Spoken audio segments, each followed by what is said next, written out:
우리가 계속 그 민수기 말씀을 보고 있는데 지난주 말씀 이어서요 보도록 하겠습니다. 모압 왕 발락이 지금 두려움을 느끼고 있습니다. 패닉 상태에 빠진 겁니다. 그 이유가 뭐죠? 얼마 전에 그 아모리 족속과 싸워서 그 아모리 족속한테 땅을 빼앗겼는데 그 아모리 족속을 짓밟고 이긴 이스라엘 민족이 지금 자기들 향해서 올라오고 있다 하는 얘기를 들은 겁니다. 이건 이미 자기들이 패배한 민족을 오히려 승리하고 오고 있는 민족이니 이들하고 맞붙어 싸울 승산이 없는 겁니다. 완전 패닉 상태에 빠진 거죠. 두려움에 빠진 겁니다. 그래서 할 수 있는 선택이 뭐였습니까? 비대칭 전략이라고 말씀드렸죠. 그게 뭐죠? 당시 유능한 점술사, 주술사를 고용해 오는 겁니다. 그게 발람 선지자였어요. 그래서 이 발락 왕은 발람 선지자를 모시고 와서 높은 곳에 올라가서 이스라엘을 저주토록 하는 일에 지금 초청하고 있는 겁니다. 이 일에 어떻게 해요? 사신들을 보냅니다. 고위 관료들을 보내어서 복제를 많이 가지고 가서 지금 발람을 이렇게 회유하고 있는 거죠. 마침내 그 사신들을 지금 발람이 오늘 맞이하고 있는 겁니다. 발람이. 여러분, 발람은 이스라엘에 대해서 잘 알고 있었을까요? 모르고 있었을까요? 발람은요 미디안 족속 사람입니다. 미디안 족속은 광야 사람들이에요. 그리고 또 모세의 장인 이드로와 같은 동족입니다. 그러니까 모세의 아내와 같은 동족이에요, 발람이. 그럼 여러분 보세요. 발람이 이스라엘의 일들을 알고 있었을까요? 모르고 있었을까요? 알고 있었죠. 광야 족속이라니까요.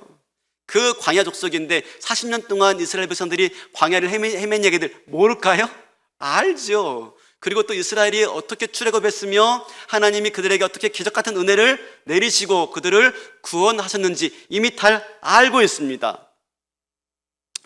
그러니까 뭐죠? 결과적으로 하나님이 이스라엘 백성과 함께하고 있으며 그리고 어떻게 해요? 하나님 마침내 약속하신 가나안 땅까지 이들을 인도하겠구나 라고 하는 것쯤은 이미 발람도 알고 있어요. 여러분, 근데 발람이 어떻게 합니까? 발락 왕이 보낸 사신들을 맞이하고 있는 모습을 보면요, 우리 22장 8절에 한번 보겠습니까? 22장 8절에 이렇게 말합니다. 발람이 그들에게 이르되 이 밤에 여기서 유숙하라. 아니, 지금 이스라엘 향하신 하나님의 계획과 놀라운 섭리를 알고 있어요? 모르고 있어요? 알고 있어요. 그 무엇으로도 하나님의 진군을 멈출 수 있다 없다? 없다. 알고 있어요. 그러면 그냥 돌아가세요. 나 그 일 못합니다. 해야 하지 않습니까? 근데 뭐 하래요? 이 밤에 여기서 유숙하라. 석연치 않아요? 뭔가 의미가 있는 것 같아요. 그죠? 그러면서 뭐라고 말합니까? 내가 하나님께 한번 물어보겠다라고 말을 합니다. 여러분, 이게 의도가 있는 거죠? 지금 몰라서 하나님께 묻고 있는 게 아니죠? 뭐죠? 어떻게든지 좀 시간을 끌어서 자기가 원하는 바를 얻고자 하는 마음이 여기 담겨져 있는 걸 볼 수가 있어요. 자, 9절 보세요. 하나님이 이제 그 밤에 유숙하고 있는 그 사신들을 향해서 발람한테 물어요. 하나님 발람에게 임하여 말씀하시되 너와 함께 있는 이 사람들이 누구냐? 지금 하나님이 발람한테 묻고 있어요. 발락 왕이 보낸 사신들에 대해서. 하나님이 모르고 물으셨을까요? 하나님이 모르니까 야, 걔들 누구니? 묻는 걸까요? 아니죠. 하나님은 전지전능하신 분이고 다 아시죠. 왜 묻는 거예요? 발람의 마음을 지금 알고 싶은 거고요, 발람으로 하여금 자기 스스로의 마음을 살펴보도록 하기 위함인 것입니다. 여러분, 창세기에 보면은 범죄한 아담과 하하가 숲풀 사이에 숨었을 때 하나님이 찾죠. 아담아 네가 어디 있느냐? 몰라서 물어요? 알죠. 어디 숨었고 어디 짱박혔는지 다 압니다. 근데 왜 물어요? 지금 네가 죄 지은 결과가 뭐냐? 지금 네가 죄 지어서 두려움에 떨어 숨어 있지 않느냐? 지금 네가 죄 지은 그 삶의 자리가 어떤 곳이냐? 라고 묻고 있는 것이죠. 존재론적인 질문인 것이죠. 마찬가지입니다. 그냥 몰라서 묻는 게 아니에요. 양심의 가책을 느끼도록 지금 네 마음속에 숨어 있는 게 뭐니?를 끄집어내고 싶은 것이죠. 그죠? 그러면서 하나님이 말씀하시고 어떻게 말씀하십니까? 12절 이렇게 말씀하십니다. 발람이 대답하여 이르되 여호와께서 내 입에 주신 12절 제가 또 하나님이 발람에게 이르시되 너는 그들과 함께 가지도 말고 그 백성을 저주하지도 말라. 그들은 복을 받은 자들이니라. 야 발람아, 너 몰라서 묻니? 그죠? 이스라엘 백성들에 대해서 몰라서 묻니? 내가 뭐라고 할지 몰라서 묻니? 이스라엘 백성들은 언약 백성이고 나는 그들을 향한 축복을 바꿀 수가 없어 라고 지금 말씀하고 있는 것이죠. 그런데 그날 아침 발람이 그 사신들에게 어떻게 말을 해요? 13절 보세요. 이렇게 말합니다. 발람이 아침에 일어나서 발락의 귀족들에게 이르되 너희는 너희 땅으로 돌아가라. 여호와께서 내가 너희와 함께 가기를 허락하지 아니하시느니라. 어떻게 보면은 굉장히 믿음 있는 말 같아요. 그죠? 굉장히 그래도 신실한 말 같아요. 그죠? 여러분, 근데 그게 아닙니다. 아주 교묘한 말입니다. 나는 이스라엘을 축복할 수도 있고 저주할 수도 있지만 하나님이 지금 너희와 함께 가라고 말하지 않고 있어 라고 말하고 있는 것입니다. 무슨 말이죠? 미미한 뉘앙스가 잠겨 있습니다. 나 하나님 만나서 이야기하는 사람이야. 나 하나님 만나서 얼마든지 대화할 수 있는 사람인데 지금은 가지 말래. 뭘 더 높이려고 하는 거죠? 복채를 더 높이고 싶은 겁니다. 복채를. 이런 거 있죠. 저는 안 가봤습니다. 오해하지 마시고요. 무당이나 점쟁이한테 가면은 딱 어떻게 하죠?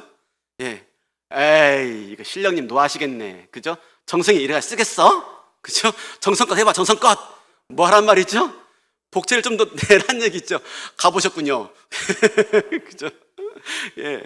그러자 사신들이 의도를 금방 알아차려요. 그래서, 곧바로 돌아갑니다. 곧바로 돌아가서 그 말을 그대로 전하니까 어떡합니까? 발락 왕이 더 높은 고위 관료들을 보내면서요, 더 많은 은근 부하를 보내면서 발람 네가 원하는 거 말하면 다 들어줄게 라는 말까지 엎어가지고 다시 발람한테 보내요. 복채를 더 두둑하게 보내고 있는 겁니다. 그러자 두 번째로 찾아온 이들에게 발람이 뭐라고 말합니까? 18절 보여주시겠어요? 발람이 발락의 신하들에게 대답하여 이르되 발락이 그 집에 가득한 은금을 내게 줄지라도 내가 능히 여호와 내 하나님 말씀을 어겨 덜하거나 더하지 못하겠노라. 그죠? 양심적으로 말하는 것지만 속셈이 다른 데 있어요. 19절 그런즉 이제 너희도 이 밤에 여기서 유숙하라. 생각해보세요. 더하거나 덜할 수 없다고 하면 가야 할 거 아닙니까? 야, 안 돼. 니들 와봐도 소용없어. 그렇게 떼쓴다고 될 일이 아니야. 이건 안 되는 일이야. 돌려보냈어야죠. 근데 뭐 하래요? 이 밤에 유숙하라. 그죠? 하여튼 뭐가 있는 사람입니다. 그죠? 내가 모르니까 한 번 더 물어볼게. 그죠? 잠깐만 기다려보세요. 이런 태도 아니겠습니까? 지금 뭐 하고 있는 거죠? 발람이 지금 뭘 놓치지 못하고 있는 거예요? 은금, 보화, 그 다음에 부귀, 영화, 권세에 대한 유혹을 뿌리치지 못하고 있는 겁니다. 너무나 막강한 지금 것들을 지금 요청하고 주겠다고 지금 말하고 있으니 이걸 뿌리치지 못하고 있는 겁니다. 그런데 이미 하나님의 마음은 어땠죠? 아까 12절 다시 한번 보여주세요. 12절 발람이 12절 하나님이 발람에게 이르시되 너는 그들과 함께 가지도 말고 그 백성을 저주하지도 말라. 그들은 이미 복을 받은 자들이니라. 이미 복을 받은 자리인 줄 알았어요. 그죠? 근데도 왜 그래요? 은근 보아의 마음이 빼앗겨 있는 겁니다. 지금 발락은요, 하나님의 뜻에 관심 없어요.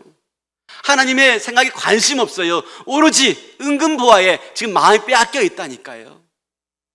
간혹 성도님들이 와서 물어요. 목사님, 하나님 뜻이 어디 있는지 모르겠어요. 그 뜻이 뭔지 알면 내가 할 텐데.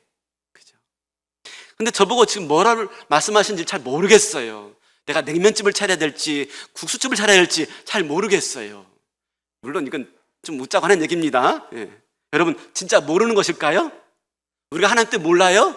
아니요. 신앙생활 1년만 하면 금방 합니다. 하나님 말씀 조금만 읽어보면 금방 알아요. 하나님 뜻은 단순해요. 문제는 뭐죠? 내가 하나님의 뜻과 욕심 사이 속에서 갈등하고 있는 겁니다. 갈등하고 있는 거. 하나님 뜻은 분명한데 그 뜻을 인정하고 싶지 않은 거예요. 여러분, 우리가 하나님 뜻을 다 압니다. 근데 그 뜻대로 하고 싶지 않은 거예요. 우리가 기도할 때 왜 어떻게 기도합니까? 하나님의 뜻이 내 뜻이 하늘에서 이루어진 것 같이 땅에서도 이루어지이다. 그러면서 기도합니까? 주기도문은 잘해요. 하늘에서 뜻이 이루어진 것처럼 땅에서도 이루어지이다. 그러니 하나님 뜻대로 순종할 수 있도록 나에게 믿음과 용기와 힘을 더해주세요 라고 기도합니까? 아니죠. 땅에서 뜻이 하늘에서도 풀리길 원합니다 하는 마음 가지고 어떻게든지 내 뜻을 관철시키려고 우리가 기도하고 있지 않아요? 여러분, 발람의 모습과 우리의 모습이 별 차이가 없습니다. 매우 휘극적으로 그려놨지만 우리의 모습인 것이죠. 그렇죠? 그러자 20절 하나님 뭐라고 말씀하십니까? 20절에 밤에 하나님 발람에게 임하여 이르시되 그 사람들이 너를 부르러 왔거든 일어나 함께 가라. 가래요 이제는 하나님이요. 그죠? 근데 이 말씀이 진짜 가라는 말씀일까요? 발람은 진짜 이 말씀을 가라는 말씀으로 알아들었을까요? 여러분, 아니죠. 이미 하나님이 발람 마음 알았어요. 가고 싶어 한다는 마음 알았어요. 그럼 한번 가봐라 이런 것입니다. 하나님은요 우리에게 자유의지를 주세요. 그리고 자유의지대로 할 수 있도록 허용하십니다. 그러나 그 결과가 무엇인지를 깨닫게 하시는 것이죠. 그로 말미암아 돌이켜 하나님 뜻에 순종하도록. 하나님은요 우리가 잘못된 길 간다 할지라도 모든 것을 합력하여서 당신의 뜻을 이룰 수 있는 분이기 때문에 허용하시는 겁니다. 간혹 그러죠. 우리가 집에서요 아이가 막 때를 써요. 그럼 엄마가 막 안 된다고 혼을 내죠. 예. 근데 내가 막 때를 써요. 그럼 엄마가 뭐라고 말합니까? 그래? 그럼 네 맘대로 해. 나가든지 말든지 네 맘대로 해. 그러면 아이가 어떻게 생각합니까? 엄마가 내 맘대로 하라고 했어. 고마워요 엄마. 갈게요. 나갑니까? 그거 아니죠. 그죠? 예. 그 엄마 마음이 그 마음 아닌 거 알지 않습니까? 그죠? 그러면 네 맘대로 해. 그 뭡니까? 야, 네 맘대로 해봐라. 그랬을 때 얼마나 큰 손해가 있는지 너 아니? 그래도 하겠다고 한다면 한번 해봐. 그리고 네가 깨달아야 알지. 이 마음이 담겨져 있는 것이죠. 이 마음이. 예. 근데 발람은요, 자기가 하나님을 설득한 줄 알아요. 예. 자기 뜻을 관철시킨 줄 알아요. 그래서 갑니까? 드디어 길을 떠납니다. 욕심을 쫓아서 금은 보화와 북이 영화를 향해서 쫓아갑니다. 나아가는데 이제 오늘 본문입니다. 예, 21절. 아침에 일찍 일어나가지고 나귀에게 안장을 딱 지우고 가는데 갑자기 나귀가 발걸음을 멈춰요. 앞으로 나아가지 않아요. 자꾸 다른 길로 막 가려고 하는 거예요. 그 이유가 뭐죠? 예, 나귀가 자기 앞에 서 있는 여호와의 사자를 본 거예요. 칼을 빼들고 서 있는 여호와의 사자를 본 거예요. 근데 정작 누구는 보지 못하고 있어요? 발람은 보지 못하고 있어요. 23절 보세요. 나귀가 잠언이 아니고 민수기 22장에서 나귀가 여호와의 사자가 선 것을 보고, 그 다음에 25절도요 25절 나귀가 여호와의 사자를 보고, 27절 나귀가 여호와의 사자를 보고. 지금 계속 보고 있죠. 나귀는 보고 있어요. 정작 누가 못 보고 있습니까? 발람만. 왜 못 보고 있습니까? 나귀도 보는 것을 왜 발람은 보지 못하고 있어요? 그 이유가 뭘까요? 역시 나귀는 영물이야. 그렇습니까? 아닙니다. 나귀는요 아주 미련하고요 아주 고집센 동물 중에 하나로 손 깊은 동물이 나귀래요. 나귀. 근데 나귀는 지금 보고 있는 걸, 그렇게 미련하고 고집센 나귀조차도 보고 있는 것을 왜 발람은 보지 못할까요? 지금 발람의 눈에 다른 것들이 사로잡혀 있었던 것입니다. 그게 뭐였죠? 은근보화, 부귀영화, 발락이 주겠다고 했던 명예와 권세, 여기에 지금 눈이 멀어 있어서 다른 게 안 보이는 겁니다. 다른 게 안 보이는 거예요. 여러분, 우리도 마찬가지입니다. 우리 마음이 욕심으로 가득 차 있고, 내가 바라는 것들로 가득 차 있고, 이 세상 것들로 가득 차 있다면 나귀도 볼 수 있는 것을 우리는 못 볼 수가 있다는 말입니다. 우리는 하나님 앞에 계셔도 우리는 보지 못하고, 하나님 말씀하셔도 우리는 듣지 못할 수가 있는 겁니다.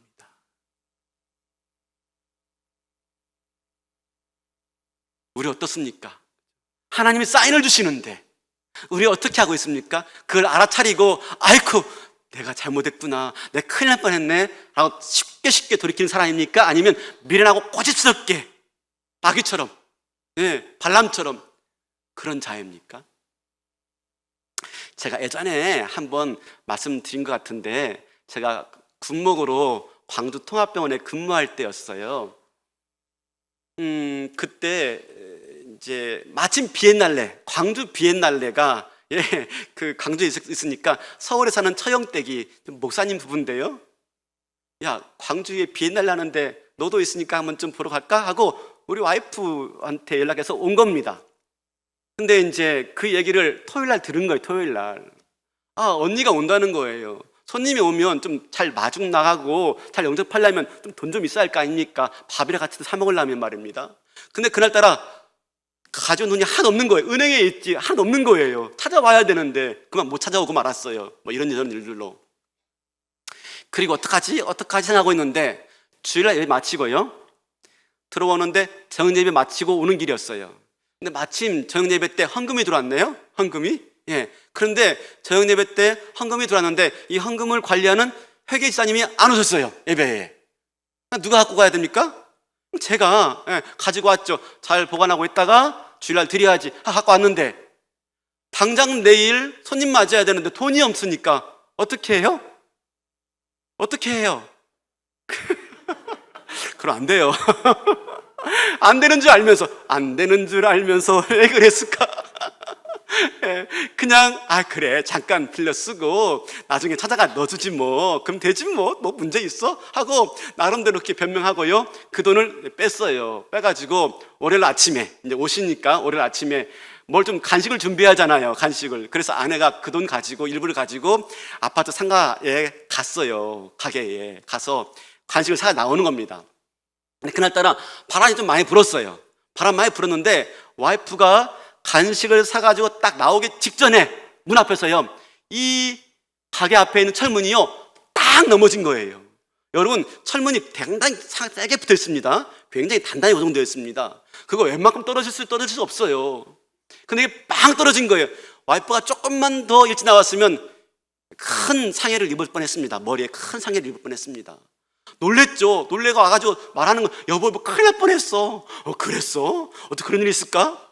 알아차렸어야 되는데 그 순간에도요, 알아차리지 못하고요, 눌랄라 준비한 가지고 나갔어요. 비엔날레 가가지고 막 구경했죠. 그 문화예술 제가 볼 눈이 있습니까? 그냥 열심히 다녔어요. 다니다 보니까 피곤하니까 중간에 큰 홀에서 잠시 휴식하고 모든 사람들이 화장실 갔다 오겠다는 겁니다. 저한테 가방을 다 맡기는 거예요. 유모차, 젖병 다 맡기는 거예요. 그래서 제가 홀에서 큰 노비에서 제가 유모차, 젖병 그 처형대까지 저한테 맡기는 거예요, 짐을. 아이고 많아라. 그러고 있는데요, 갑자기 제정신을 혼미하게 하는 일이 발생했어요. 여자들이 한 대여섯 명 됐나요? 젊은 처녀들이었어요. 막 제 주위를 막 다니면서 사진을 찍는다고 폼을 잡는 거예요. 이렇게 해봐, 이렇게 해봐, 이렇게 하면서 막 찍는데 예쁘대요. 젊은 아이들이 예쁜 거예요. 그래서 포즈를 잡으니까 또 이렇게 해봐, 저렇게 해봐 하니까 보이잖아, 이렇게. 그죠? 눈여겨봤죠, 이렇게. 예쁘네, 포즈 잘 취하네, 모델도 되겠어. 이런 생각하고 있었는데요, 그러다가 갑자기 사라졌어요. 순식간에 사라졌어요. 그리고 이제 와이프가 채영이랑 같이 화장실 나와가지고 가방을 인계봤는데 여보 없어졌어, 그러는 거예요. 뭐가? 저한테 맡겼던 그 가방 안에요, 뭐가 있냐면 돈지갑이 있는 거예요. 근데 그걸 제일 위에 놓은 게 아니라 중간에 왔어요, 중간에. 그리고 기저귀 놓고 손수건 놓고 중간에 왔는데, 어떻게 그 중간에 있는 그 돈지갑만 싹 빼간 겁니다. 그 대여섯 명이 미녀 사기당하는가. 그래 제가 쫀득같이 쫓아갔죠. 그랬더니요, 제가 오는 줄 알고 비엔날레 밖에서요, 제가 오는 줄 알고 도망가는데 대여섯 명이 쫙 흩어지대요. 누구를 쫓아가야 돼요? 게임 끝내고 말았죠. 그때 알았어요. 하나님이 말씀하시는 거겠구나. 하나님 1차 경고하시는 거였고 2차 경고하는 거구나. 알았어요. 하나님 돈에 손대면 안 돼, 너. 제가 아주 철저히 배운 거예요. 여러분, 저 그다음부터는요, 하나님 돈 정말 무서워합니다. 제 방에 이렇게 잠깐 있는 거 저 굉장히 부담스럽게 여겨요. 빨리 가졌으면, 빨리 없어졌으면 하는 마음밖에 없어요. 왜? 그거 있는 게 좀 부담스러워요. 뭔 말인지 아시겠습니까? 하나님 보여줘요. 예, 문 꽝 떨어뜨렸어요. 알아야죠. 근데 알아차리지 못하는 게 우리라니까요. 내 마음에 급한 게 있고 내 마음에 중요한 게 있다 보니까 알아차리지 못하고 있는 거예요.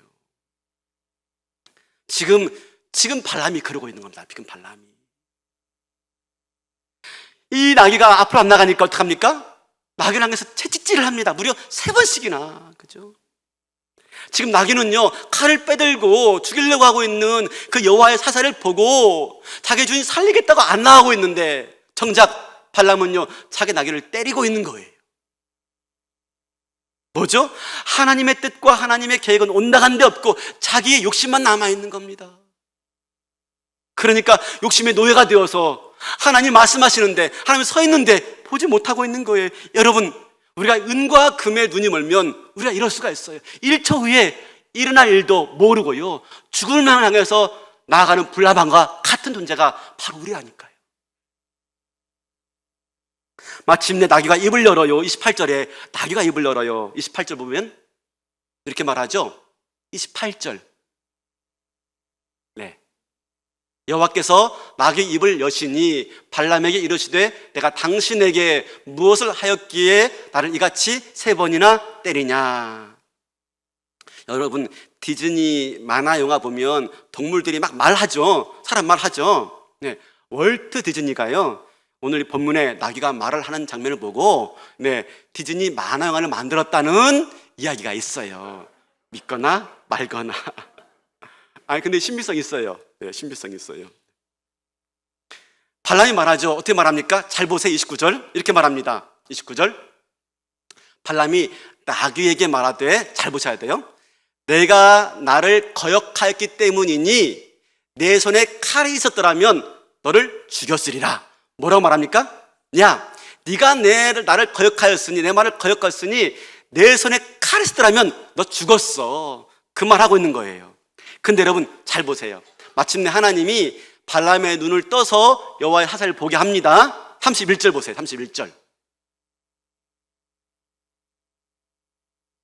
그때에 여호와께서 발람의 눈을 밝히심에 여호와의 사자가 손에 칼을 빼들고 길에 선 것을 그가 보고 머리를 숙이고 엎드리니. 여러분, 지금 누가 손에 칼을 빼들고 있어요? 여호와의 사자가. 아까 발람이 뭐라고 말했어요? 내 손에 칼이 있었더라면 너 죽였어. 왜요? 거역하였기 때문에. 여러분, 그러면 정작 지금 하나님 말씀을 거역하고 가지 말라고 하는 것을 가는 사람 누굽니까? 발람이에요. 발람. 누가 거역했다고요? 발람이. 그런데 지금 누가 칼을 들고 있어요? 여호와의 사자가. 그러면 누가 죽었어야 했어요? 발람이 죽었어야 했던 것이죠. 지금 굉장히 재미있게 지금 하나님이 발람에게 말씀하고 있는 거예요. 이걸 뭐라고 말합니까? 블랙 코미디라고. 블랙 코미디. 웃고 싶은 웃기는 얘기지만 웃기는 얘기가 아니에요. 슬픈 코미디예요. 우리의 내면의 모순과 부조리를 끄집어내는 블랙 코미디죠. 블랙 코미디. 32절 33절에 보면은 나귀를 향해서 말을 하는데요, 여호와의 사자가 말하는데 이 말입니다. 야, 너는 너의 말을 듣지 않았다고 나귀를 3번씩이나 때리고 네 말을 거역했다고 나귀를 죽이려고 하는데 너는, 지우시면 됩니다. 네, 너는, 그죠? 왜 하나님 말씀 거역하니? 마침 그런데 내 손에 칼이 들었는데 야, 내가 어떻게 했으면 좋겠니? 그렇게 지금 말을 하고 있는 겁니다. 나귀를 통해서 하나님이 발람의 모습을 보게 하시는 것이죠.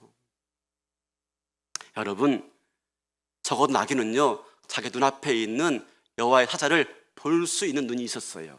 그런데 발람은 아무것도 보지 못하고 있어요. 그리고 애꿎은 자기를 살려고 하는 나귀만 죽이려고 하고 있는 것입니다. 뭐 때문에요? 탐욕에 사로잡혀 있기 때문에.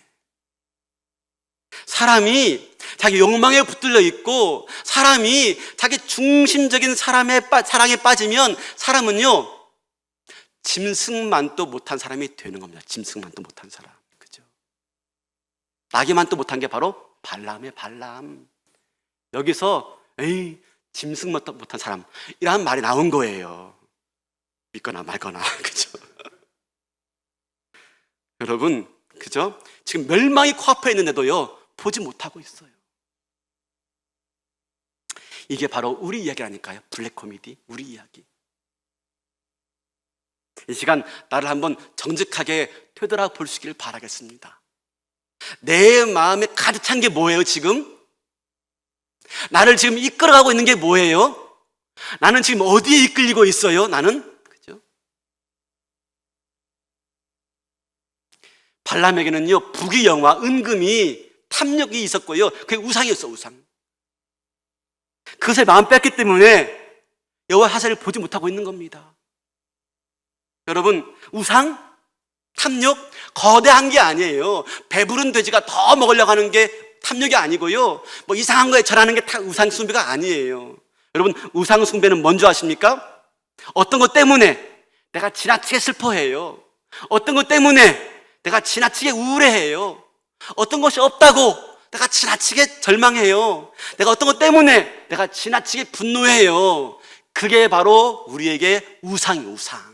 우상이 다른 게 아닙니다. 지금 내가 어떤 것 때문에 슬퍼하고 있습니까? 내가 어떤 것 때문에 분노하고 있습니까? 내가 어떤 것 때문에 내가 지금 우울해 있습니까?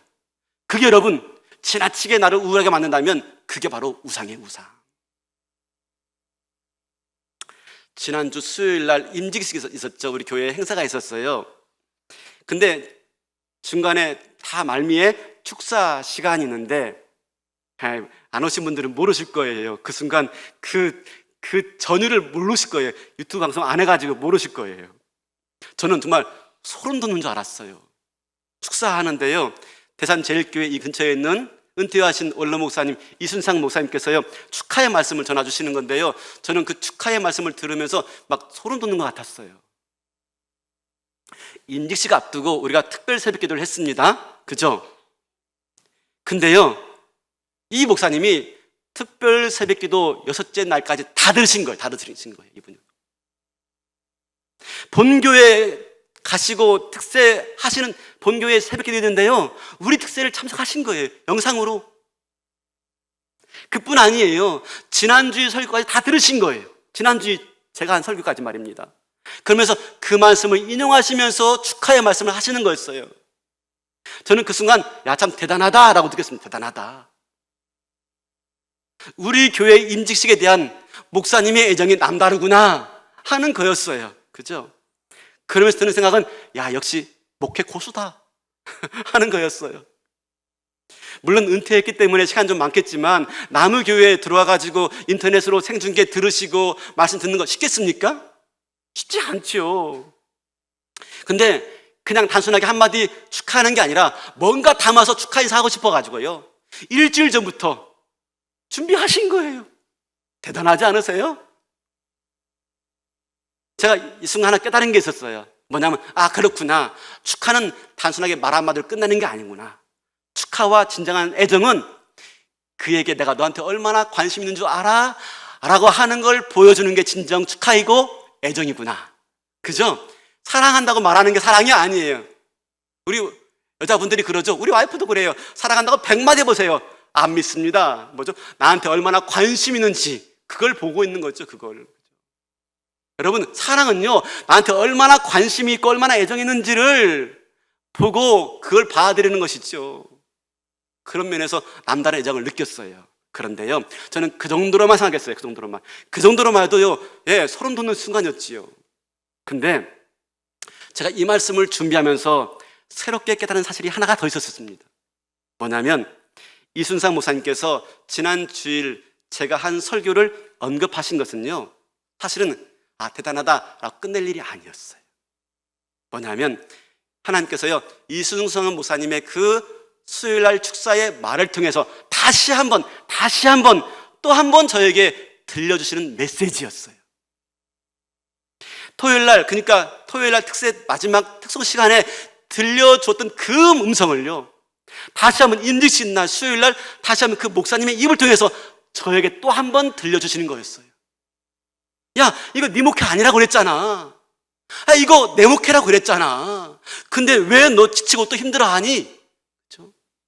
내가 분명히 네가 고백했잖아. 네 입술로 설교 시간에 말했잖아. 근데 왜 또 너 힘들어하고 있니?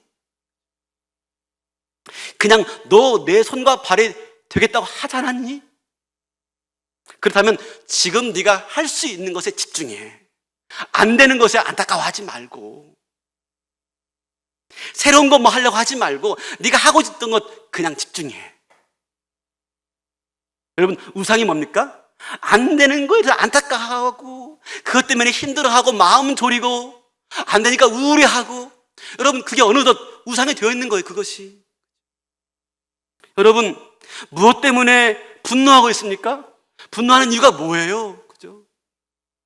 여러분, 내가 지나치게 염려하는 이유가 무엇입니까? 내가 우상이 되어 있는 거예요, 내가. 얼마나 우리가 미련스러운지. 토요일날 특송 시간에 들었음에도 불구하고, 주일날 설교로 말을 했음에도 불구하고 또 잊어버리고 안타까워하고 힘들어하고, 그러자 하나님께서요 다시 수요일날 그 이 목사님 통해서요 다시 말씀하시더라고요. 다시.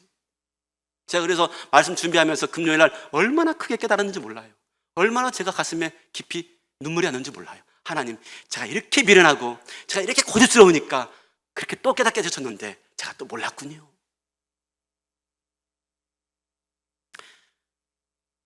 주님의 손과 발이 되어서 그냥 섬기겠다고 했는데 할 수 있는 건 이제 그밖에 없습니다. 그죠?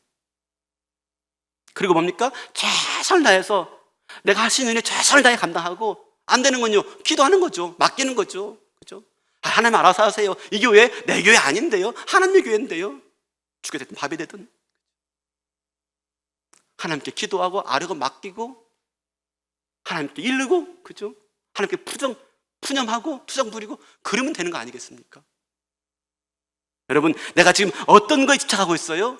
그것 때문에 내가 왜 마음이 힘들어하고 있어요? 내가 우상에 빠져 있는 거 아닙니까? 내가.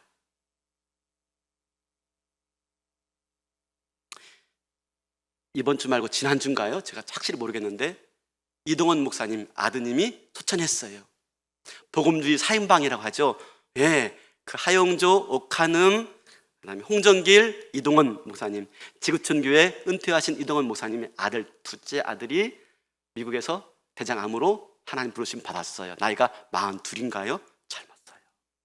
변호사예요. 둘째 아들이 하나님께 부름 받았으니, 암으로 갔으니 얼마나 마음 아프겠어요? 근데 그 목사님이요 추도 예배 때 이렇게 고백했어요. 한번 보여주시겠습니까? 아들을 먼저 보낸 이동원 목사의 10가지 감사기도. 손양원 목사님이 자기 아들을 그 좌익한테 잃었을 때 10가지 기도 제목 하지 않아요? 네, 그렇게 만드신 거예요. 아들이 암에서 해방되어 감사합니다. 유머가 있던 아들로 인해서 우리 부부가 잠시나마 기쁨을 누리게 하심을 감사합니다. 6번 넘겨서요. 네, 아들의 고통을 통해서 예수님을 내어주신 하늘 아버지의 고통을 알게 하시니 감사합니다. 아들이 간 천국을 더 가까이에서 소망할 수 있어 감사합니다. 비록 손양원 목사님의 그 10가지 감사 기도를 흉내낸 거지만, 여러분, 이게 그냥 될까요? 그냥? 아니, 아무리 흉내낸다고 해도 흉내낼 수 있을까, 이게요?